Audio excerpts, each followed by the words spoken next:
के जरिए विधानसभा अध्यक्ष प्रेमचंद अग्रवाल के बेटे पीयूष को नौकरी देने का मामला तूल पकड़ चुका है। तो पीयूष ने इस्तीफा दे दिया और जिसके बाद देहरादून में विधानसभा अध्यक्ष प्रेमचंद अग्रवाल ने प्रेस कॉन्फ्रेंस कर बेटे की नियुक्ति मामले में सफाई दी है। क्या कुछ कहा प्रेमचंद अग्रवाल ने, सुनिए।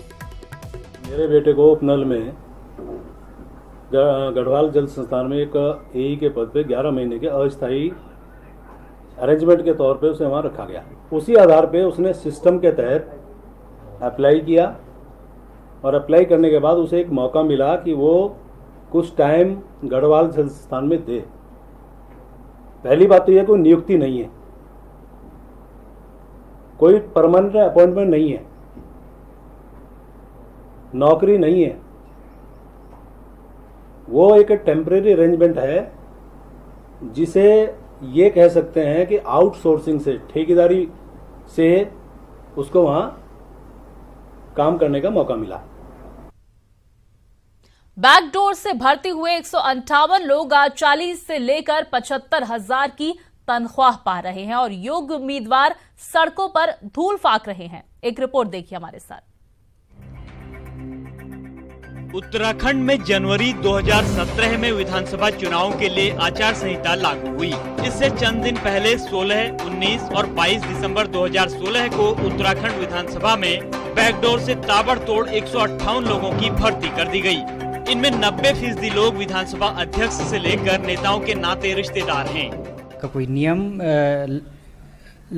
जारी किया, ना कोई विज्ञापन जारी किया, ना कोई परीक्षा ली और बिना जो मर्जी थी वो किया है। अपने चाहे बेटा है, चाहे बहू है, चाहे नातेदार, रिश्तेदार, विधायक, मंत्री, सब लोगों ने इन नौकरियों की बंदरबांट आपस में बांट करके अपने रिश्तेदारों, नातेदारों, बेटे बहुओं को नौकरियां दे दी गई। उत्तराखंड विधानसभा में साल 2016 में 158 लोगों को चतुर्थ श्रेणी से लेकर क्लास 2 के पदों पर तदर्थ आधार पर अंदर खाने नियुक्तियां कर दी गई। लेकिन इन नियुक्तियों के लिए न तो किसी की मंजूरी ली गई और न ही कोई विज्ञप्ति प्रकाशित की गई। 4 जुलाई 2016 को सचिव समिति द्वारा लिया गया फैसला कहता है कि कोई भी गैर सैनिक आश्रित उपनल के माध्यम से भर्ती नहीं किया जाएगा, लेकिन भर्ती अधिकांश लोग सैनिक पृष्ठभूमि से हैं ही नहीं। विधानसभा रक्षक पदों पर बिना शारीरिक परीक्षण के ही रातों रात 44 लोगों को नियुक्ति दे दी गई।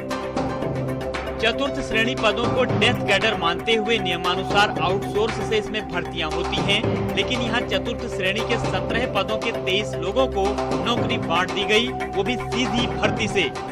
2016 में जो विधानसभा के अंदर का मामला है, जो विधानसभा अध्यक्ष जी के द्वारा नियुक्तियां हुई हैं और उसके अलावा जो उपनल के माध्यम से 2012 और 17 के बीच नियुक्तियां हुई है, वो सारी की सारी नियुक्तियां अवैध हैं।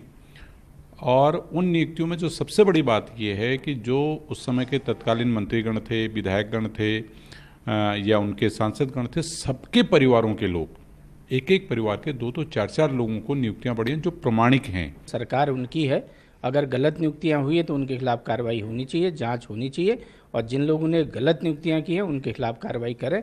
क्यों नहीं करती सरकार?